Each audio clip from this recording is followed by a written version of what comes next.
Many people might not know this, but I love sports. Like any sport.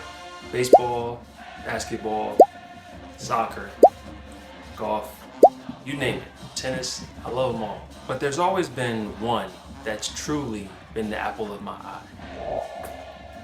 Football. I've loved football since I was a kid. Since childhood, the passion's been in me. And more specifically, I've always loved college football. The pageantry, the traditions, the rule quirks that make it ever so slightly different from the NFL. It always has and always will hold a special place in my heart. And I'm not sure if you heard, but after 11 long years, EA Sports College Football is back with EA College Football 25. And after spending literal days of my life playing this game, and probably weeks playing the series in its entirety, suffice it to say, I'm excited for the game to be back. Now, by the time you're watching this video, the game may have been out for days, weeks, months, maybe even years. And like all things, it may come and go, but college football will live on. And before we dive headfirst into that game, I figured we ought to take a step back and take a nice little stroll down memory lane and revisit the entire history of college football.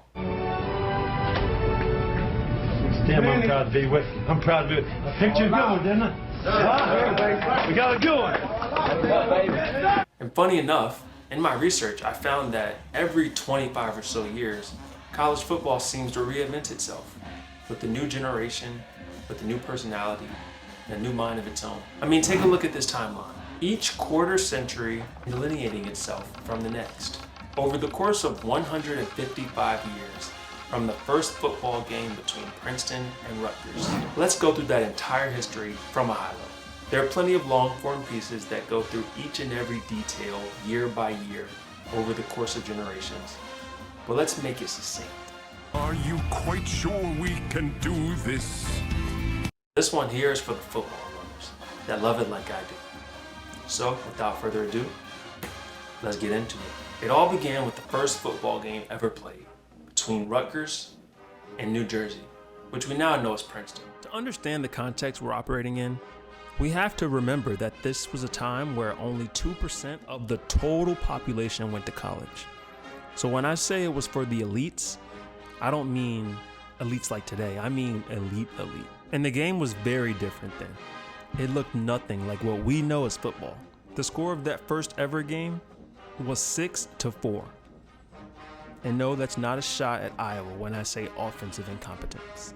The earliest forms of the sport and its most archaic foundations were more closely to a soccer or rugby than what we see today. And as a result, the rules were just a little bit wonky, for lack of a better word. Think about this. This was at a time where there was no forward pass at all. So what we now consider to be one of the most fundamental components of the game, simply passing the ball forward, was illegal. So there was a lot of running and punting, so that's exciting, right? Kind of. Well, even more fundamental, there was no line of scrimmage. So how we're all accustomed to players lining up on the offensive and defensive side of the ball pre-play, in the earliest days there was a contested line of scrimmage like rugby, and players would just go for it once the ball was set. Very different. And speaking of going for it, almost anything went. There were no roughing the passer penalties. I mean, I guess there were no passers to begin with, but there was no roughness. The game was very rough. Clubbing, slugging, hitting, all of it was to be expected. Suffice to say, things were wild. Like, so wild that people were legit dying on the field. Left and right tragedy. So the deaths were to be accounted for, right? Well, things went a little too far when President Teddy Roosevelt's own son got badly battered and bruised in a game playing for Harvard. Okay, maybe now we should do something about those deaths? Well, funny you asked. In 1905, then President Theodore Roosevelt decided that enough was enough. Seeing his own son plastered on newspapers across the nation was enough to incite some type of federal oversight for the dangerous game that was then football. The president actually contemplated banning the game entirely as a result of the injuries and deaths that were occurring nonstop. And when I say deaths, that's not an exaggeration. During that 1905 season, 18 players died playing football. 18 players in that year alone. Now think about that. This was too much to overlook. The powers that be then decided there should be some accepted do's and don'ts. So people don't keep dying playing the game. This led to the founding of the Intercollegiate Athletic Association of the United States. That's a bit of a mouthful, so 4 years later, in 1910, they officially changed their name to the National Collegiate Athletics Association. And to this day, we're all familiar with the NCAA. Some of the most standard rules we couldn't imagine the game without were created back then. Rules like the forward pass made legal, creation of a neutral zone at the line of scrimmage between offense and defense, and even 10 yards being sufficient for a first down. This was truly a rule-setting period of change for college football, and this would set the landscape and foundation for the huge growth that would soon take place. Many of these changes were heralded in by the legendary Walter Camp. Known as the father of American football, Camp led the generation that would birth college football as we know it in the foundings for a trillion-dollar enterprise known as the NFL. Today, the Walter Camp Award is given to the College Football Player of the Year in honor of Camp's legacy. Funny enough, only 3 players have won the award twice: Colt McCoy, Archie Griffin, and O.J. Simpson.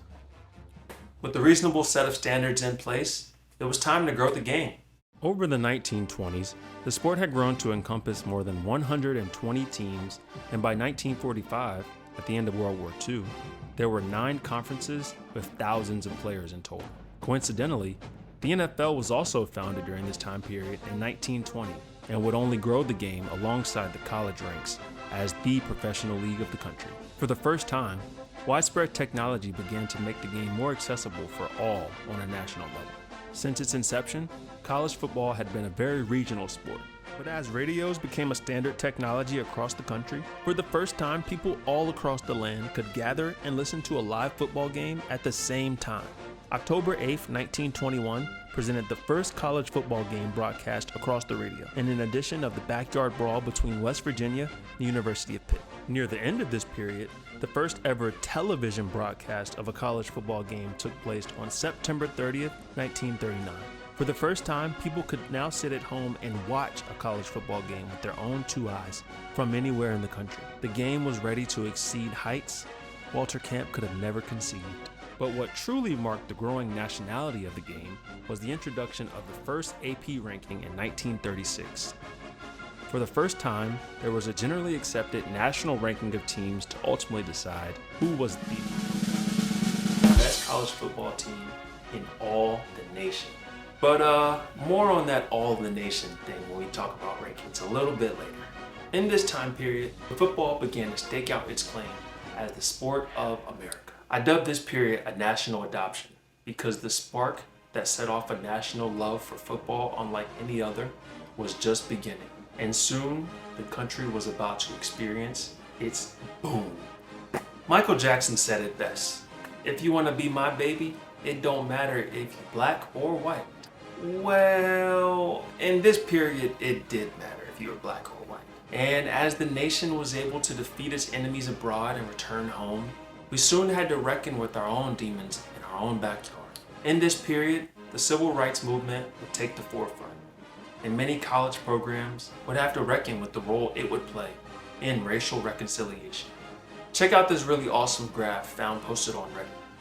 This graph shows the spread of integrated teams in the college football landscape through the 1970s. While few may have included black players into their teams as a result of their own moral inclinations, the truth of the matter was that the South was falling behind as other schools began to integrate their rosters with black players from all across the country. A perfect example of this comes from the University of Illinois. For years, they had dominated the 60s as an exclusively white team, led by one of the most prestigious coaches in college football history, Bear Bryant. In 1959, Alabama threatened to boycott the Liberty Bowl against Penn State because Penn State had already integrated their team. Alabama ended up losing that game, by the way. And yet, throughout the 60s, Bama won 3 national championships in 61, 64, and 65.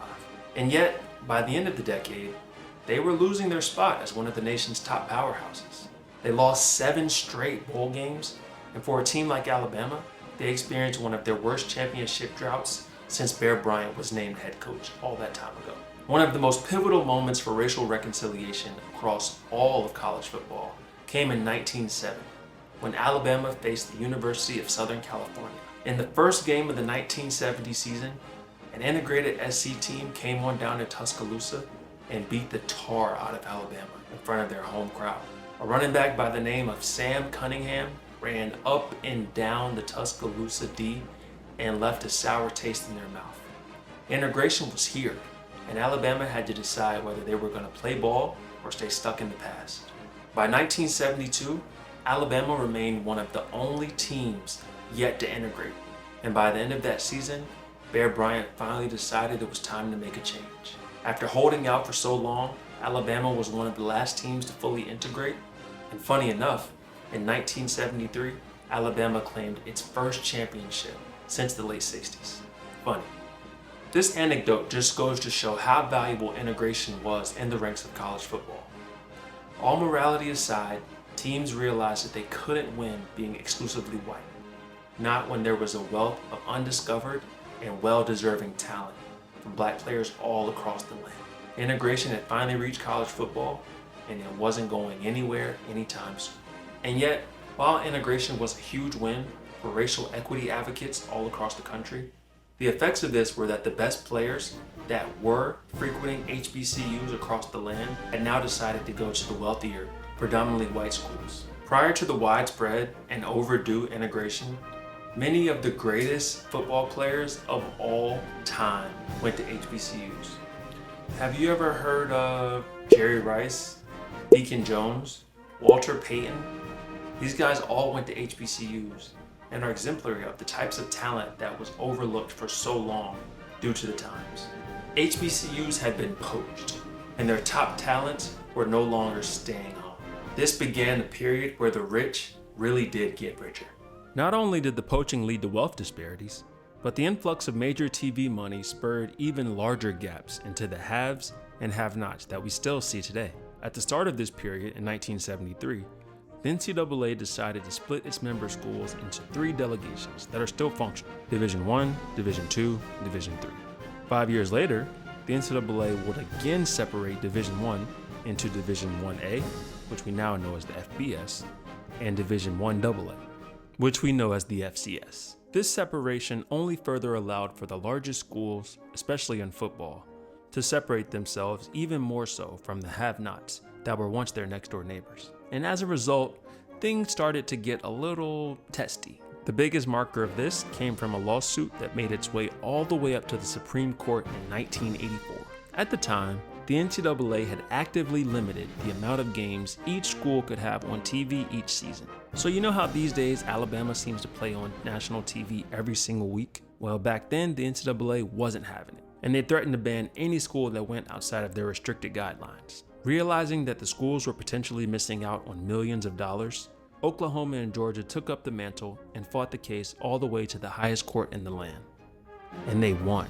This now allowed teams to be on TV every week, no longer limited by the NCAA's restrictions. By the time this case was decided, nearly 100% of US households had at least one television in the home. This only further increased the demand for college football on TV, as the NFL was fully capitalizing on the TV drive with programs like Monday Night Football. By 1990, Notre Dame had signed a 5-year deal with NBC for $30 million. A few short years later, the SEC would sign their own deal with CBS for $17 million per year.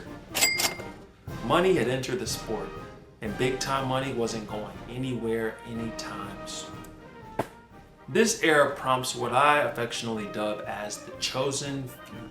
This would be the era most of us would associate with the modern football we're familiar with today, and it may be the most important era in college football as it stands. Or maybe I'm just saying that because I wasn't born to see any other period.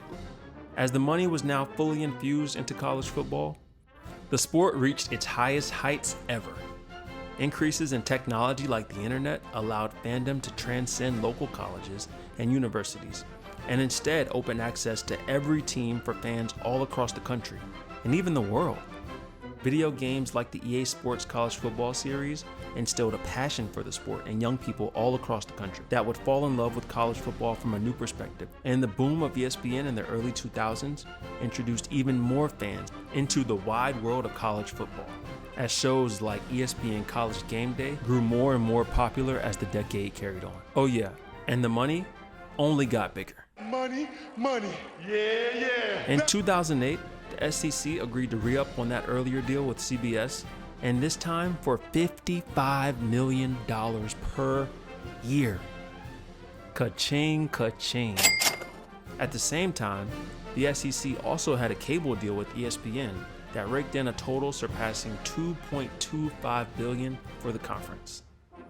What was that thing we were talking about with the haves and have-nots again? Money, money, yeah. A significant portion of the Chosen Few moniker refers to the introduction of the BCS, which would change the landscape of the game forever. Here's a piece of weird history for you. College football is the only NCAA sport without an officially organized NCAA tournament to determine its champion. Prior to the BCS, it was common practice for the voters, those being of the AP poll, coaches poll, CFRA, NCF, HAF, you get it. These voters would come together at the end of the season and vote on who they thought would be the number one team in all of the land. As you can imagine, this led to many times where at the end of the season there was a split championship and no one clear-cut champion. So what to do about this dilemma? Great question. Clearly, it would make the most sense for the NCAA to establish an organized tournament which would allow the play on the field to determine the champion, right? Haha, yeah, no. They decided to implement a system of polls and computer selection methods to determine relative team rankings and narrow the field down to the final two teams to play in the BCS National Championship game each year. Good idea? Maybe, yeah, no. This lasted for about 15 years with many controversies and many disappointments for those have-nots we mentioned earlier. But we can't forget there were a few utter classics along the way. But in due time, the powers that be decided that instead of finally establishing an NCAA organized tournament to let the play on the field determine the champion, we should instead let a hand-picked group of overlords select their top 4 teams and place them into a playoff to find who would be number 1. And while this may sound cute, and it may be a little bit better than the BCS model, it was clear after a handful of iterations that rather than this serving as an open playoff to determine the league's number 1, it was more of an invitational for the 4 teams that would either draw the highest ratings or reward those perpetual haves over the underdog have-nots that have never really gotten their invite to the big dance. Which brings us to 2024. Oh, how the game has changed more than 150 years from its founding.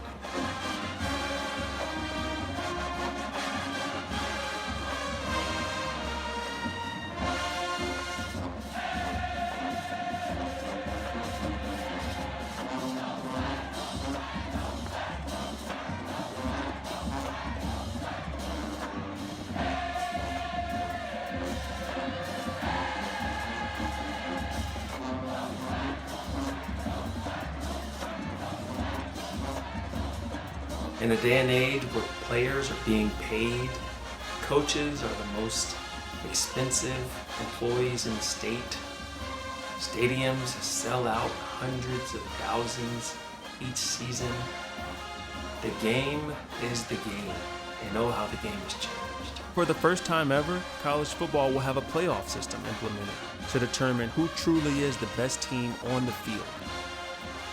As coach salaries grow higher than ever conceivable, universities still operate without giving students a fair implemented slice of the pie. So what can we expect for the next 25 years? Will players become full-fledged employees of the universities in which they bring in millions?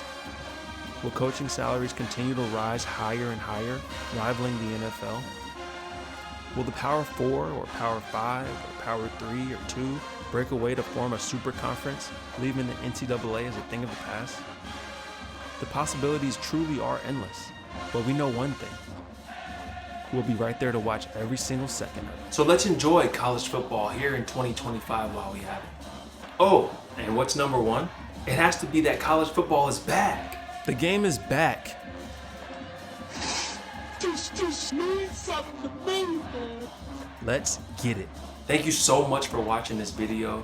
Please like, comment, subscribe. Let me know if you want more college football content, and more is on the way. Thanks for watching. Until next time. Peace.